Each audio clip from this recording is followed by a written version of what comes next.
Esta es la segunda video lección de la unidad 1.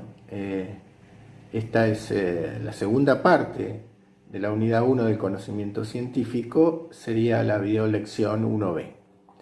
Recuerdan que en el anterior video hablamos un poco de la historia de la ciencia y cómo fue evolucionando esa forma de conocimiento científico.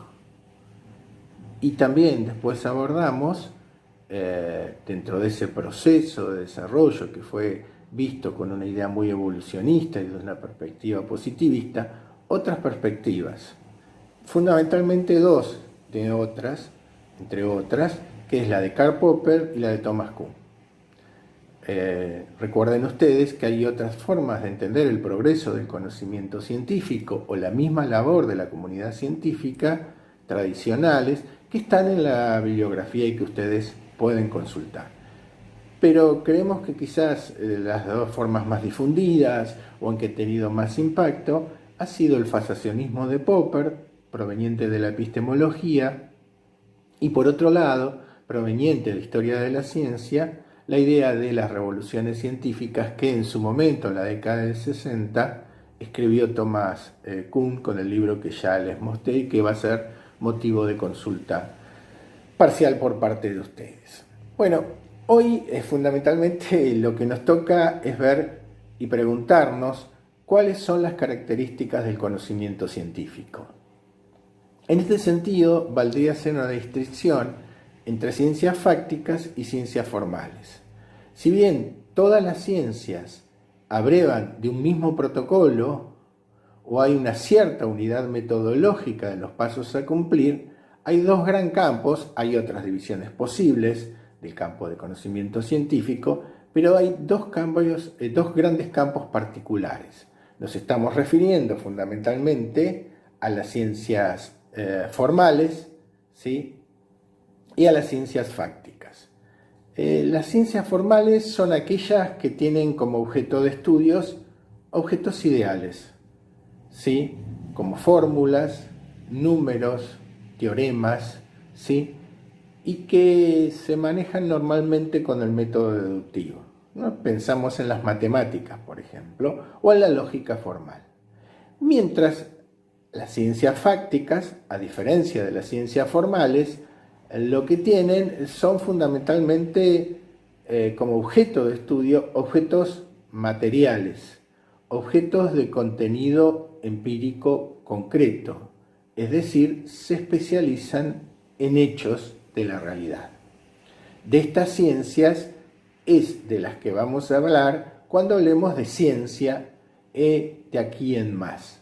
O sea, cuando digamos cuáles son las características de la ciencia o del conocimiento científico, vamos a estar hablando fundamentalmente de las ciencias fácticas, ¿sí?, que tienen un objeto de estudio concreto, ¿sí? En ese sentido podemos pensar en la zoología, con el estudio de los animales, la botánica, el estudio de las plantas, la geografía del espacio, la historia del pasado, tienen un objeto material concreto o hechos, para decirlo en términos más corrientes. Entonces que cuando hablamos de ciencia, lo que vamos a hablar de ahora en más es de ciencias fácticas. Vamos a hacer una definición de ciencia y a partir de la descomposición de los datos principales que carga esa definición, vamos a desarrollar las 15 características que según Mario Bunge tiene el conocimiento científico, ¿sí? La definición que vamos a tomar es la definición que existe en el manual de Anderegg, un viejo conocido para todos nosotros y para ustedes, estudiantes de geografía, que lo vieron y lo empezaron a utilizar en Introducción a la Geografía. El mío, como ustedes verán, está muy escrito y muy utilizado desde la época que era estudiante. Ya tiene más de 30 ediciones seguramente este manual. Y es ese manual que uno acude aún hoy, a pesar de haberse hecho en etapas anteriores al desarrollo de la web, porque sigue siendo útil, muy didáctico y muy práctico, ¿sí? Entonces, vamos a tomar de Anderegg la definición de la ciencia.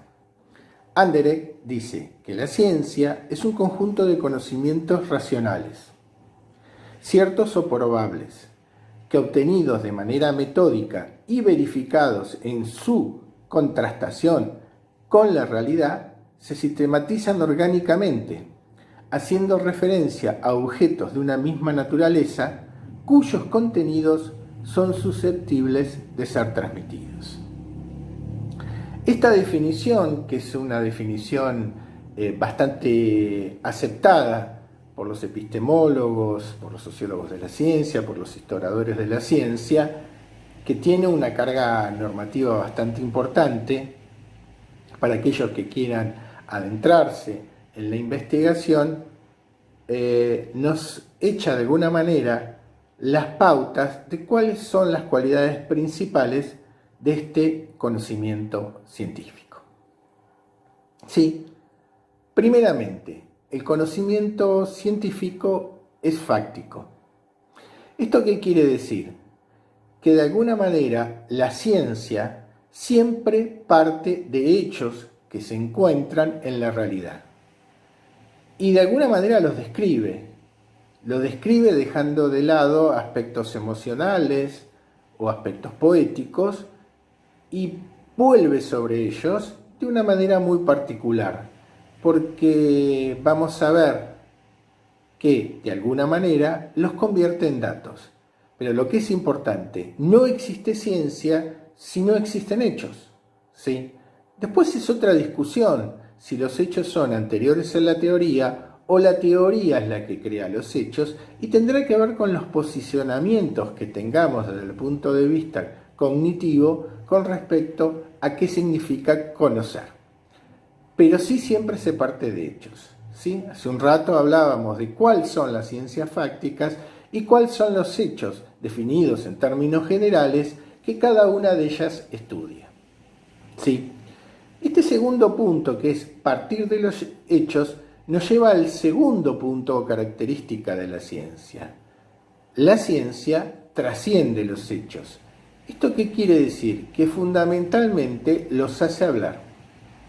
En esto quiero decir que selecciona determinados hechos, aquellos que son accidentales, que no hacen a la esencia de las cosas, los descarta y se queda con algunos.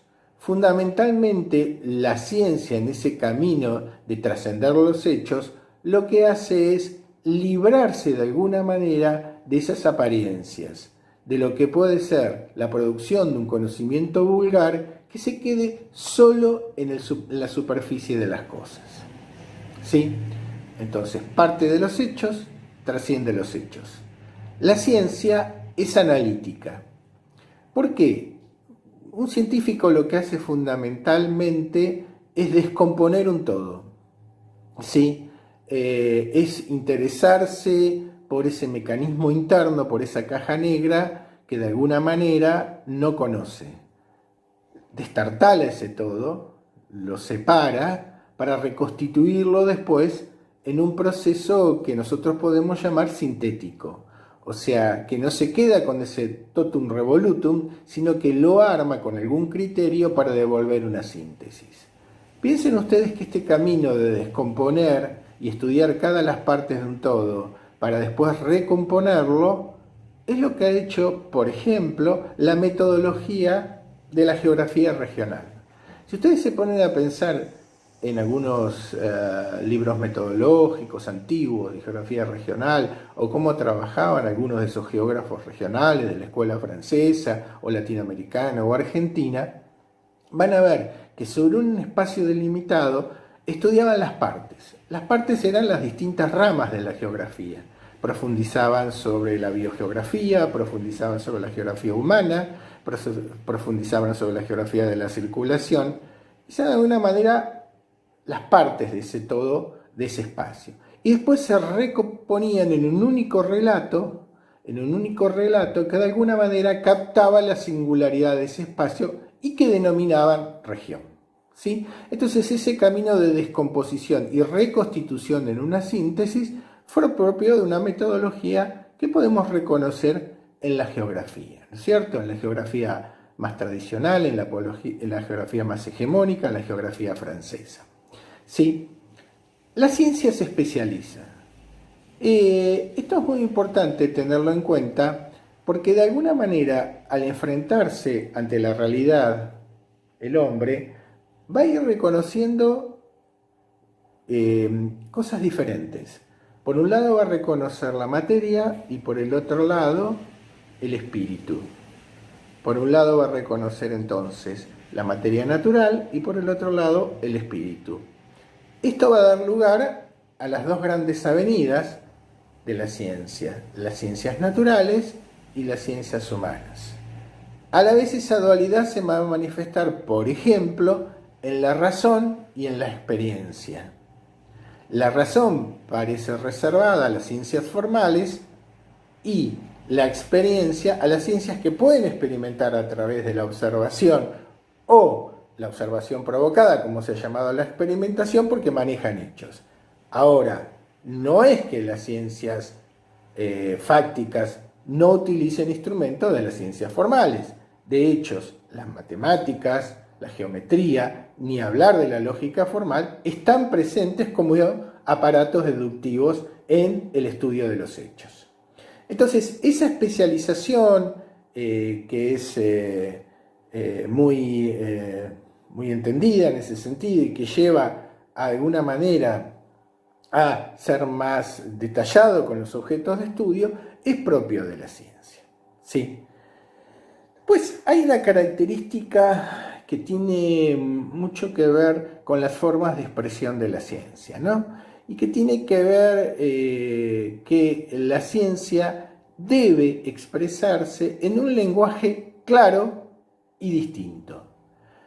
La ciencia se enfrenta a determinados problemas, por el cual tiene un método a seguir y crea en cada uno de los campos disciplinarios lenguajes específicos para, de alguna manera, nombrar esas realidades que va descubriendo, construyendo, explorando.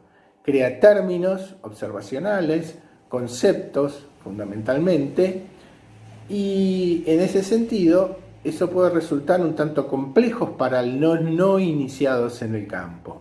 ¿Sí? Porque es un lenguaje nuevo. ¿Qué ocurre? Ese lenguaje distinto que la ciencia utiliza y que puede traer dificultades a un primer lector de una ciencia que no entienda, ni hablar, algunas son más o menos alejadas del lenguaje corriente, es necesario fundamentalmente para generar términos y una literatura en sentido amplio que permita comprender la realidad que describe, que explica o sobre la que da cuenta, ¿no? Ahora, el problema con esos lenguajes muchas veces, y a ustedes no se les escapará, es que se convierten en una jerga académica de ciertas corporaciones o tribus disciplinarias. O sea, ese lenguaje tiene sentido, la construcción de ese nuevo lenguaje, cuando resulta ser fértil y explicativo y iluminador con sus conceptos claves de ciertas realidades. Cuando existe correspondencia, digamos, con la realidad entre ese lenguaje y la realidad. Pero muchas veces se convierten en una jerga excluyente que lleva a miradas estrechas, ¿no? Esto ya lo había advertido inicialmente Mario Bunge y dice él principalmente que lo que hay que hacer en ese caso es leer filosofía y sobre todo filosofía de la ciencia para abrir un poco las miras de lo que puede ser una visión estrecha y empobrecedora, ¿sí?, de la realidad. Ese mismo lenguaje a la vez debe ser de claro y distinto comunicable. Con esto queremos decir que el lenguaje de la ciencia no es inefable, es decir, se puede expresar en palabras o símbolos de otro tipo, nuevos, que pueden resultar un tanto novedosos o dificultosos de aprender, pero finalmente comunicables, ¿sí? O sea, la palabra de la ciencia debe ser no una palabra privada, sino fundamentalmente una palabra pública. Debe ser enseñable, para utilizar algún término un poco rústico, pero que pueda ser transferido a los otros, ¿no?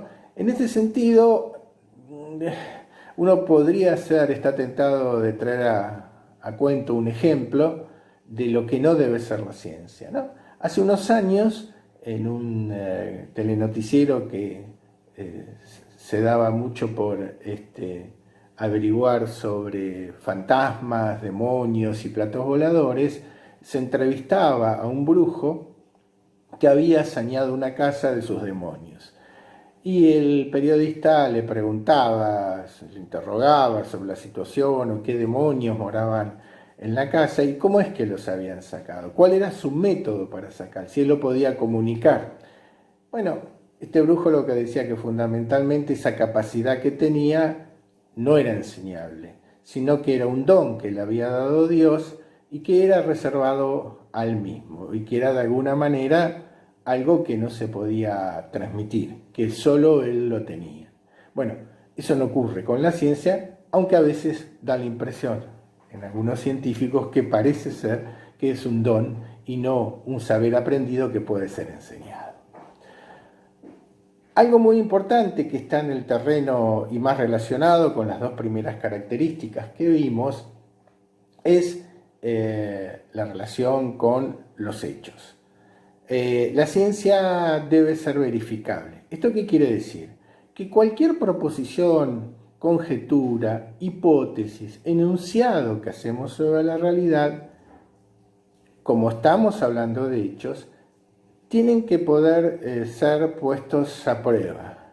Es decir, lo que afirmamos deben pasar inexorablemente por el test de la observación de otros o de la experimentación. Eso es lo que nos da la oportunidad de decir si ese enunciado es verdadero o por el contrario falso. Tengan en cuenta una situación. Esta es una condición importantísima de la ciencia, que sea verificable, que lo que decimos otros puedan verificarlo y de alguna manera relativizarlo, desecharlo, mostrarlo falso o mostrarlo verdadero. Esto es una condición científica esencial. Ahora, no es la condición que el conocimiento científico es por fuerza verdadero. No. La condición principal es que es verificable. Pueda ser, en términos popperianos que vimos clases pasadas, falseable. Puede ser puesto a prueba. ¿Sí? Y el camino que tenemos, cuando de hecho se trata, es la observación y la experimentación. La ciencia también responde a un método. Este es el otro elemento nuclear del conocimiento científico. Nosotros, a diferencia de lo que puede ser el conocimiento vulgar, que surge azarosamente o intuitivamente o por vivir o de manera cotidiana, el conocimiento científico es planeado. Y esto quiere decir que de alguna manera sabemos lo que buscamos y sabemos cómo lo tenemos que buscar. ¿Esto qué quiere decir? Que hay reglas y procedimientos, muchas veces institucionalizados, muchas veces tradicionales en los campos científicos, que nos permiten llegar a nuestros objetivos. No me voy a extender mucho más sobre este punto porque va a ser motivo de un desarrollo más importante en la clase que viene.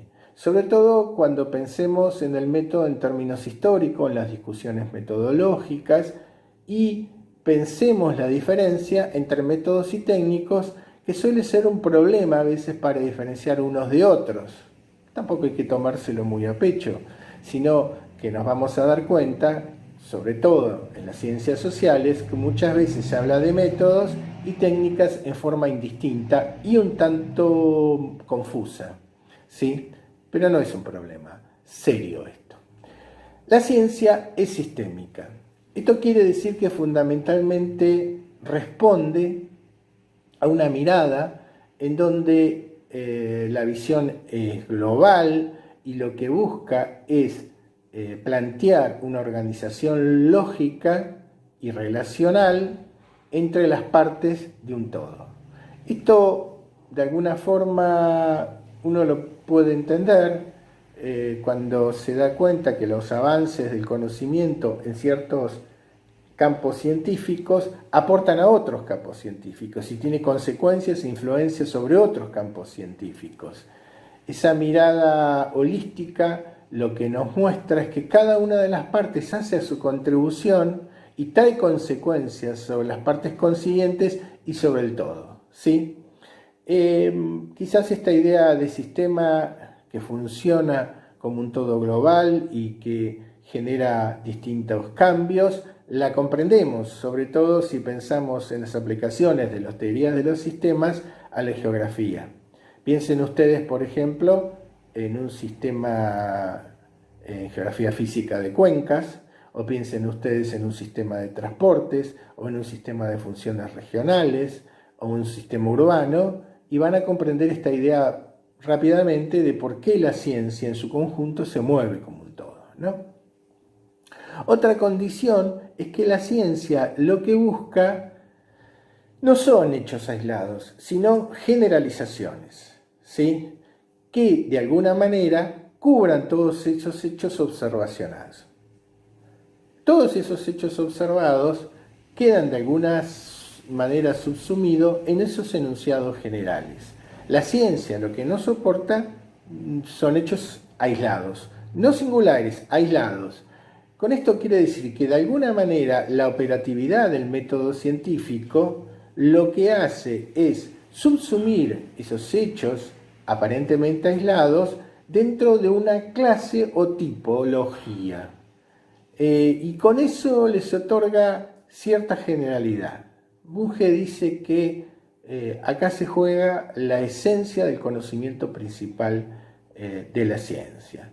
Tengan en cuenta que cuando planteamos esta condición de generalidad, trae algunos problemas a pensarla en las ciencias sociales o en las humanidades, porque como las humanidades y las ciencias sociales, según cómo operen, eso sí, tiene muchas veces la comprensión del objeto de investigación en su plena significación, parece escapar esta idea y parece que no es posible buscar esa generalidad cuando hablamos, por ejemplo, de leyes causales, de relaciones de causa-efecto, porque son, por ejemplo, en la historia o en la geografía, bastante complejas, como para plantear leyes lineales o relativamente lineales, como lo haría uno en la física, por ejemplo. Pero sí, uno lo que puede plantear, y lo vamos a ver en la unidad siguiente, como dice Schuster, ciertas generalizaciones muy fértiles para pensar las ciencias sociales y las humanidades en general en estructuras acotadas, que funcionan en determinadas estructuras acotadas, ¿sí? Y vamos a ver ejemplos muy interesantes de esta forma de generalización en ciencias sociales. Bueno, en este recorrido por lo que son las características del conocimiento científico, habíamos señalado algunos de ellos, ¿sí? Y particularmente ahora nos vamos a centrar en la característica que el conocimiento científico es explicativo. Esto quiere decir que es un conocimiento que siempre está buscando o tratando de responder a la pregunta de qué o por qué. Es decir, inquiriendo sobre las causas de los fenómenos que nosotros vemos, se nos aparecen o estamos poniendo bajo estudio. Está claro que este es solo un modelo de explicación, ¿sí? La ciencia no solamente explica, sino también comprende e interpreta. En la unidad 2, cuando, sobre todo siguiendo el libro de Schuster, Explicación y Predicción, veamos los modelos explicativos, vamos a ver que en realidad hay muchas formas de explicación y no solamente la causal. Y que realmente, por ejemplo, en las ciencias sociales, que es de lo que trata la unidad 2, se han ensayado distintos modelos de explicación que en muchos casos esos modelos se generaron en las ciencias duras, en las ciencias naturales, o hubo intercambio entre las distintas disciplinas de las ciencias sociales. Modelos que se aplicaban, por ejemplo, en el campo de la ecología, más referenciada en el marco de las ciencias naturales, se aplicaban a los modelos de ecología más humanizados con el correr de los tiempos, donde incluían al hombre como otro de los grandes transformadores, por ejemplo, de la pirámide ecológica, ¿no? Entonces, esos modelos se fueron transfiriendo y las ciencias sociales, si bien produjo al interior, con su tradición, modelos explicativos, también en muchos casos lo que hizo fue importar esos modelos, ¿no? La geografía ha sido un campo de experimentación y en ese comercio de paquetes metodológicos, teorías, modelos explicativos, en muchos casos recibió modelos o patrones de explicación provenientes de otra ciencia. Incluso hemos tenido distintas oleadas, o lo que hemos llamado paradigmas, que han sido producto de esa importación de patrones explicativos, ¿no? Todos recordamos, por ejemplo, la geografía teorética y los modelos analíticos y los modelos sistémicos, o la geografía ecológica, que importó también modelos funcionalistas, ¿sí? Bueno, una cosa muy importante vinculado con la explicación, porque se mueven en el mismo plano lógico, es que las ciencias también son predictivas. Esto quiere decir, tiene la capacidad de adelantarse a lo que va a suceder en el futuro en función de que ha forjado o ha descubierto leyes en la naturaleza, regularidades y armonías. Por eso decimos que tanto explicación como predicción funcionan en el mismo plano. En un caso, para decir cómo son las cosas en el presente, cómo es o por qué o qué son las cosas en el presente, y en el otro, en función de esa regularidad o armonía que se reitere y se repite, cómo van a ser las cosas en el futuro. El estudio de la órbita de los planetas permite con bastante exactitud en determinadas épocas del año saber, por esas órbitas que son circulares, saber en qué sitio de la esfera celeste va a estar el planeta, ¿no?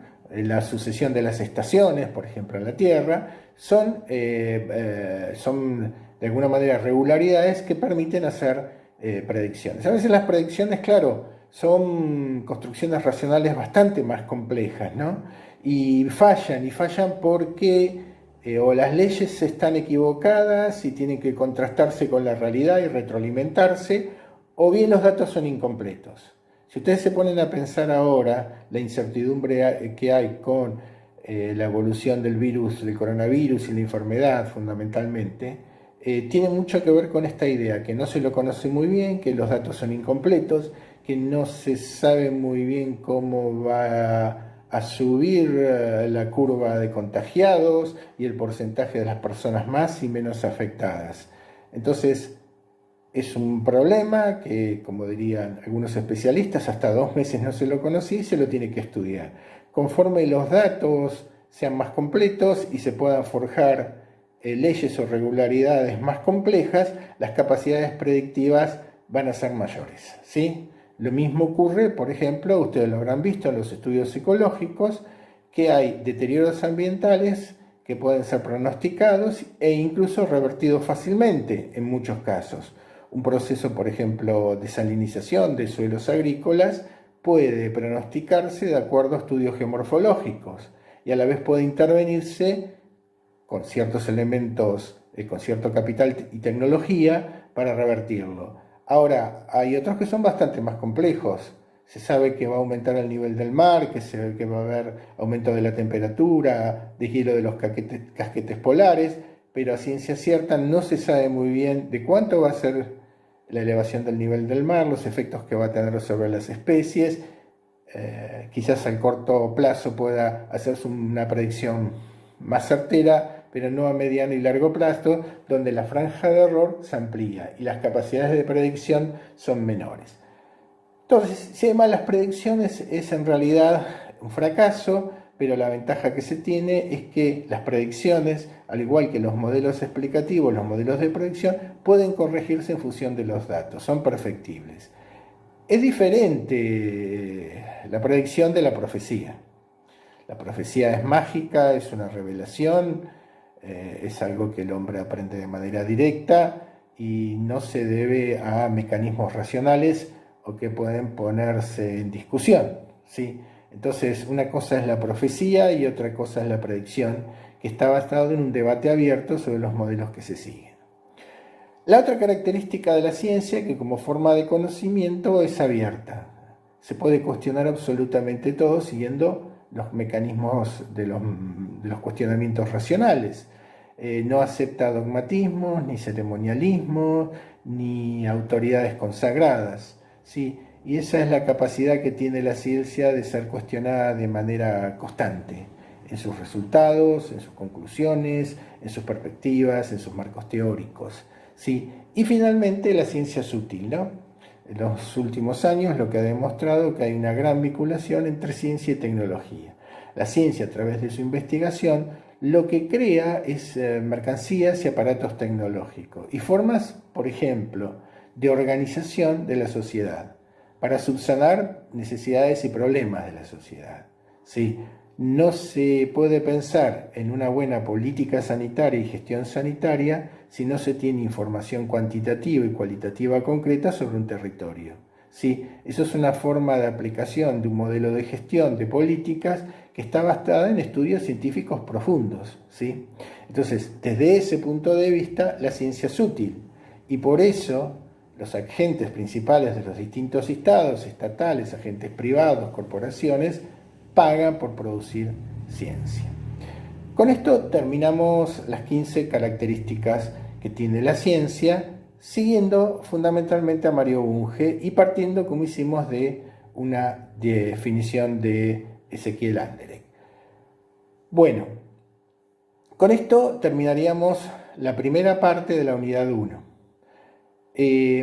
Ahora lo que vamos a hacer es, ustedes van a encontrar junto con esta audiolección, videolección 1A y 1B, van a encontrar el resumen correspondiente textual, ¿sí? De estas dos videolecciones. A la vez, ustedes en ese mismo bloque van a encontrar un sitio o foro para comentarios y preguntas que puedan tener. Esta clase, entonces, va a tener una instancia de preguntas y declaración de dudas.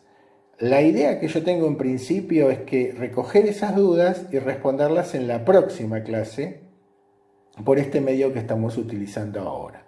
Ahora, si ustedes consideran que vale la pena antes de la próxima clase realizar una videoconferencia entre todos, bueno, la podemos arreglar y en función de las preguntas que ustedes me hacen llegar, iniciamos esa videoconferencia con participación de Nahuel y de los estudiantes. Pero si no, yo lo que hago es un poco recabar esas dudas que pueda haber y por este medio tratar de responderlas. O si no, si ustedes quieren, establecemos un diálogo por videoconferencia si el medio técnico nos lo permite. Repito entonces, hoy lo que hicimos fue hablar fundamentalmente de las características de la ciencia, de los tipos de ciencia, de las grandes corrientes de ciencia que hay, y dejamos para lo último lo que va a ser la actividad que van a tener que realizar ustedes, ¿sí?